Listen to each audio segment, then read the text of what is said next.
Chapter 28. Frank Philbrick was right on time. Chink, and he was on the horn.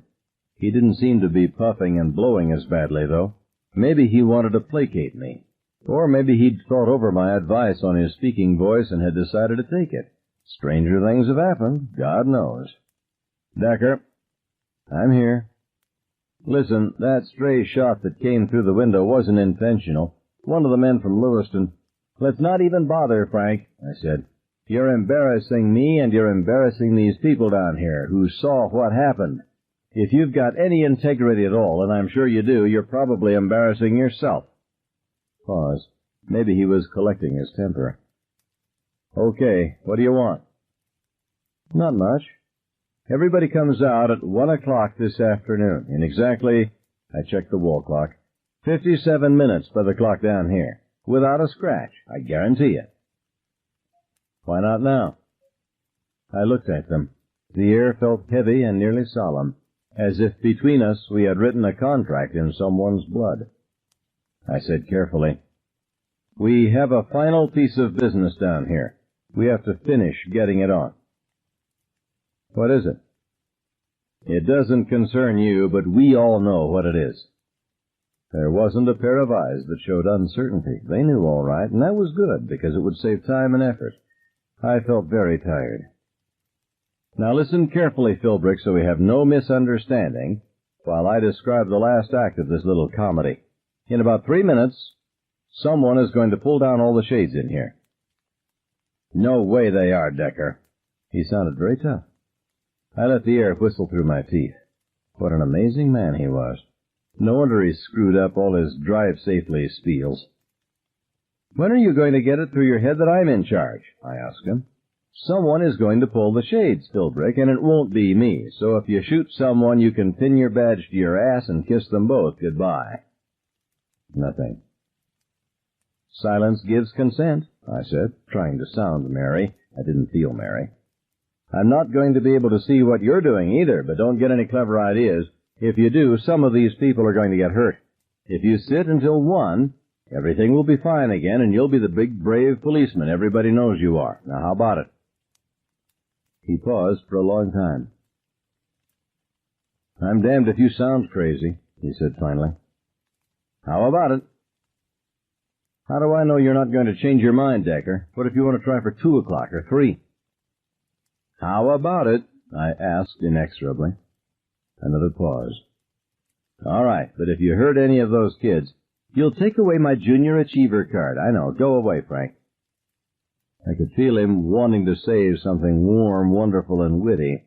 Something that would summarize his position for the ages. Something like, fuck off, Decker, or cram it up the ass, Decker. But he didn't quite dare.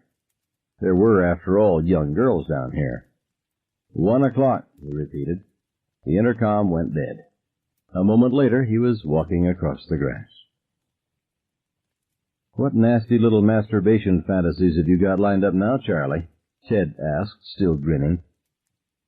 Why don't you just cool it, Ted? Herman Jackson asked remotely. Who will volunteer to close the shades?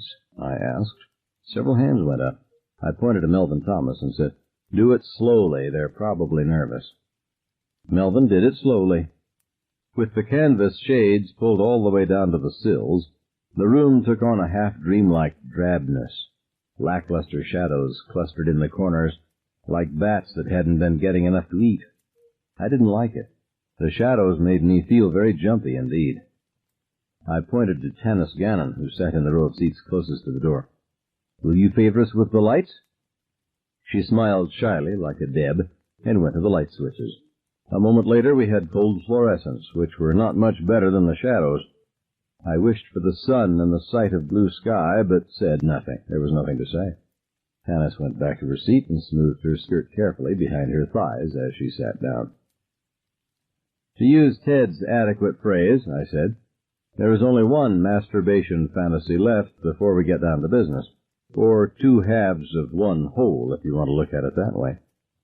That is the story of Mr. Carlson, our late teacher of chemistry and physics. The story that good old Tom Denver managed to keep out of the papers, but which, as the saying goes, remains in our hearts. and how my father and I got it on following my suspension. I looked at them, feeling a dull, horrid ache in the back of my skull. Somewhere it had all slipped out of my hands. I was reminded of Mickey Mouse as the sorcerer's apprentice in the old Disney cartoon Fantasia. I had brought all the brooms to life, but now where was the kindly old magician to say abracadabra backwards and make them go back to sleep? Stupid, stupid. Pictures whirled in front of my eyes, hundreds of them, fragments from dreams, fragments from reality. It was impossible to separate one from the other. Lunacy is when you can't see the seams where they stitched the world together anymore. I suppose there was still a chance that I might wake up in my bed, safe and still at least half sane, the black irrevocable step not taken, or at least not yet, with all the characters of this particular nightmare retreating back into their subconscious caves. But I wasn't banking on it. Pat Fitzgerald's brown hands worked on his paper plane like the sad, moving fingers of death itself. I said,